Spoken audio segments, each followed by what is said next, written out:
Good morning, Ms. Hawkins. Hello. Ma'am, you're charged with driving while intoxicated. You're facing up to 6 months in jail and or a $2,000 fine. We are going to do probable cause. You have the right to remain silent. Anything you say can or will be used against you. You have the right to have an attorney present. If you cannot afford one, one will be appointed to you, ma'am. Yes, Judge. On March 6, 2025, at approximately 10:29 p.m., the officer observed a vehicle driving with expired registration as of March 2021. A traffic stop was initiated. However, the vehicle continued to travel down the feeder road until it turned and pulled onto the wrong side of a two-way road and parked facing northbound in the southbound side of the roadway. The officer made contact with the defendant, the driver and sole occupant of the vehicle, and observed the defendant to have bloodshot eyes, droopy eyelids, and a strong odor of an alcoholic beverage. The defendant admitted to drinking 1.5 alcoholic beverages, and the defendant stated she was buzzed but not drunk. An inventory search of the vehicle was conducted, and the officer found a large plastic cup that was 1/4 full of alcoholic beverage that smelled of tequila in the center console cup holder. Standard field sobriety tests were conducted, HGN 6 out of 6, walk and turn 5 out of 8, one leg stand 3 out of 4. The defendant was read the DIC and refused to provide a specimen. A blood search warrant was signed and executed. Are you telling me that she has alcohol in the car while she's driving? It's just she had a cup of alcohol. All right, let's pause right there. The judge just confirmed she had a cup of alcohol in the car while driving. That's a serious red flag under most state laws. Even if you're under the legal limit, having open alcohol in the vehicle is considered an open container violation and can instantly turn a minor stop into a DWI investigation. What do you think? Should possession of alcohol in the car automatically revoke someone's right to drive? Drop your thoughts below. Ms. Hawkins, I'm going to find that there's sufficient probable cause to go forward with your case. I am now placing several conditions on your bond. If I find that you violate these conditions, I will revoke your bond, put you in jail. No more PR bonds, ma'am. You're not allowed to drive. I'm taking away your privilege to drive. You will be signing an affidavit with me today promising me you're not going to drive. I don't care what's going on in your life. If I find that you do, I can have a contempt hearing. You can be facing an additional 6 months in jail and a $500 fine. This is an affidavit that you're going to promise to me that you're not going to drive. Do you understand? Yes, sir. I'm also ordering you as a condition of your bond not to consume alcohol, illegal drugs, or unprescribed controlled medication. If I find that you're consuming alcohol or illegal drugs, likewise, I will revoke your bond, put you in jail, ma'am. Judge, is that a standard for driving? She has alcohol in the car while she's driving. And so I would presume that it's elementary that you're not to have alcohol in the car while you're driving. It scares me, and I just don't want her driving for now. Understood. We can approach at a later date, but I'm concerned because for her employment, she can't get to and from work, and we can't get an occupational license for something like this. It's a condition of the court. I don't think we have any opposition to putting an interlock in the vehicle so that she's not able to drink and then drive. But it just seems like no driving at all seems a bit harsh for a first offense. We don't even know what the blood is at this point. Get it? But she has alcohol allegedly in the car while she's driving. One would presume that that's a humongous no-no, and I want her to appreciate the privilege it is to drive. It's not a right. It's not a right. It's an absolute privilege. Judge, if I may, what would be the conditions under which she's able to come back and get permission from the court? At what time frame? I need to know that she understands and appreciates the privilege, be proactive. It's not forever, Aaron, but I want her to understand that it's a privilege, it's not a right, and it's something that people should take very seriously. Alcohol. I don't want you to talk here now in front of him. You guys at a later date can come back. I'm always all ears. It's not For absolute. Greg's purposes, since he's going to be the one representing her, what is a later date? I mean, is there something we can do? Because, if it's something that you'd like her to do while on bond to make sure that she's, addressing the issue. I mean, Be creative, be proactive. I want to know that she appreciates it, and I'm all ears. But it's something that I've seen more and more, where there's alcohol in the car. And I would presume that you would know, especially at this age that, well, to be fair, Judge, the allegation is that she violated the law. The presumption is that you would know not to violate the law, period.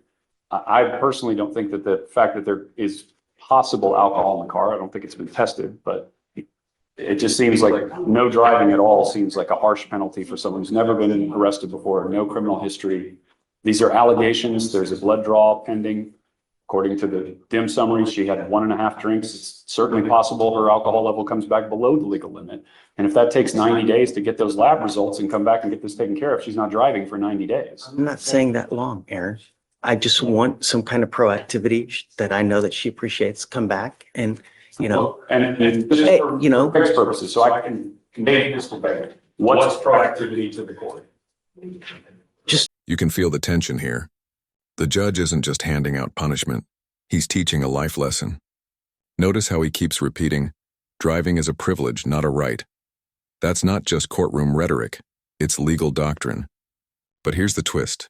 Defense counsel argues it's too harsh for a first-time offense. So who's right here? The strict judge or the sympathetic defense? Stick around because this debate's about to get personal. be creative. Be creative. And, you know, several weeks, come back and we can talk. But it's a privilege. It's not a right. And it's something that we take very seriously. Every single day, someone dies from a DWI in our county. Every single day. And we need to ensure that it's taken seriously, you know? I'm not asking for much. And once we know that there's appreciation, then let's talk again. Like I said, it's not long, Aaron, you know, but I need to know. Now, well, because you have a lawyer, I will waive your appearance. You do not need to waste your time coming to court, but you must stay in touch with counsel and they will tell you if and when you have to come back to court. Do not pick up any new cases. Don't consume anything illegal or any kind of alcohol, and we'll be fine. You've got a great lawyer. Listen to them. They'll take care of you. I'll have you come up here, swear test. You're not going to drive for now. We'll have you sign a reset with Victoria. We'll have you get with Fleischer for your bond conditions, and then you're free to go. Thank you, Judge. Thanks. Your Honor, this is his aunt. The grandparents are outside, but she has a young toddler, so the grandparents are watching the toddler, but she knows the situation. She's, you know. Hi, how you doing? Thank you for coming. Come on in. So I've explained to the judge his current situation with him living with the grandparents in Victoria and how you guys are supporting him. We have this time served deal that the judge is considering so that, you know, we can wrap up this case so that he can move back home, work for the family, go to school, everything that we talked about. Yes. He just always wants to make sure that as a young person, he has support. He knows exactly what's facing him before we do anything that he can never get back. So this plea that he wants to do, it's got its pros and cons that we talked about. So that's why the judge asked me to bring you here so that if you have anything to add or anything, so that he can consider it, so that he can make up his mind whether or not he's going to let Diego take the time served deal. Okay. Please, just tell me about, would he be approved for the PTI program? He's already been approved for that, Judge. It's a 1-3. I've talked to him at length about that. It's just something that he and his family does not feel that they can accomplish with all the. Because he can't stay clean. I mean, Judge, I mean, That's it. they have some financial difficulties. They, so anyways, Money is of no difference. I could care less about the money. When you take, well, on a PTI program, Judge, I know you don't on defers and stuff like that, but on PTI, there's not a lot of wiggle besides the $300 DA fee. I mean, that's about it. In terms of the machine, in terms of monthly, they're pretty rigid by that. So I know you feel differently and your deferred is, but PTI is just, that's complete. I mean, PTI is just a hard. That right there, that's the real-world cost of a DWI conviction. The judge isn't exaggerating. Insurance hikes, license suspensions, permanent criminal record, it all adds up. And here's the big takeaway. The legal system often gives people one clean shot to turn things around, like the PTI program he mentioned. But not everyone takes it. So ask yourself, if you were in this situation, would you take the deal or roll the dice? Rock, Judge, especially for economical reasons. Anyway. Back when I was staff divisions too, like I could tell. Just like moving on, but I was not going Here that is now, yeah. I've barked up that tree many times, Judge. Here's the thing.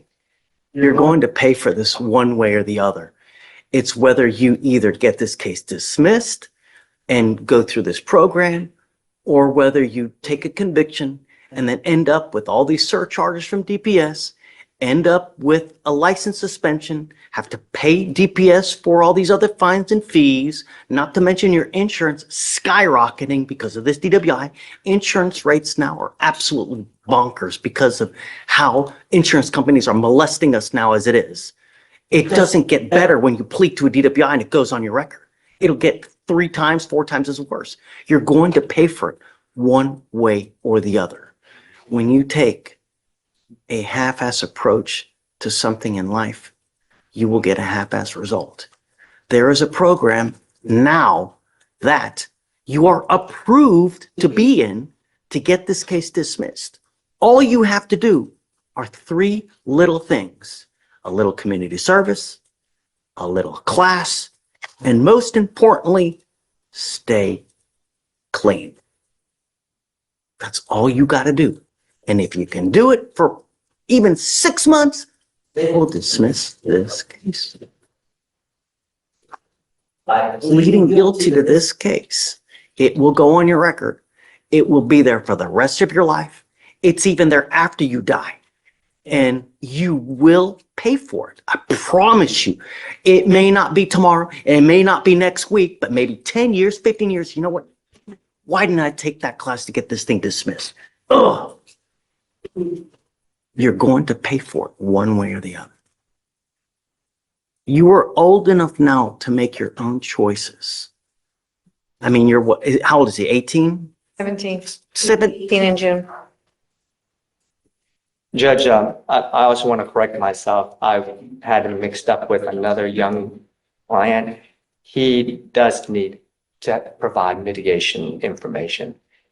So he's not 100% ready and approved. Is this, what does he have now? Is it an accident? Your Honor, it's a THC. Yes, so that was a qualification.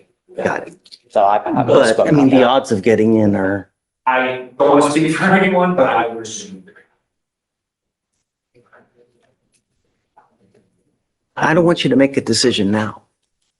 But the decision you make will have lifelong consequences. And the problem is, there's only one problem, is staying clean.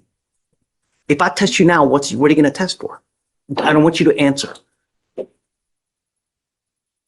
I think you and I both know. And it's been like this since day one. It has never stopped. Judge, I think he's got a couple of negative tests, if I remember correctly, like the last time you were here, right? I mean, he's got some negative tests, and we can verify that. I mean, the last time he was here, you went down, it was negative, right? December 12th, we had a negative, and then a no-show on January 27th. And that's when he moved. He actually moved back to Victoria, and he's back here. I mean, if you want him to think about it more time, that's great. But the problem is, Judge, he is 3 hours. The family had a hard time getting him here just this morning. So if possible, and he decides again to go down the time served, we'd really like to get it done today, because that way it's just easy for them not having to come back. And that's part of the issue, Judge.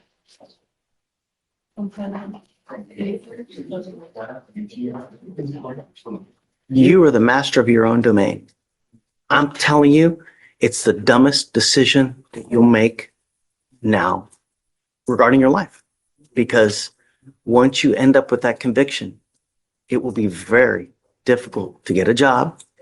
You will have to explain it on every single application that you apply for anything. Job, apartment, school, to get a license, to get insurance, every single application that you will apply for whatever it is in this life, you will have to sit and explain for this, and it's going to close a lot of doors. I'm telling you now that it is not a wise decision to do. I'm telling you not to do this, but if you want to, far be it from me to stand in your way. But I'm telling you, it's not a good decision. Judge, You guys go talk and see what you want to do. The family. I will give you more time if you need more time. Absolutely. Really. I think that you should get into this program to try to get this case dismissed. That's it. But you guys tell me what you want to do. John, if you want to do the time served, you've got my blessing, but It's never me, Judge. I just want to make sure the family and he understands every single word that you just echoed that I echo. and so much that if you go, we can allow you to report via Zoom so you don't have to come back. But you can't use. You can't smoke weed. You can't use alcohol. But I'll also leave the operation too, to go with that, right to you. I'll leave that operation. I got it, Judge. But I mean, it's You make the decision. patient. You're talking to him, Judge. Like, well, Judge. Done.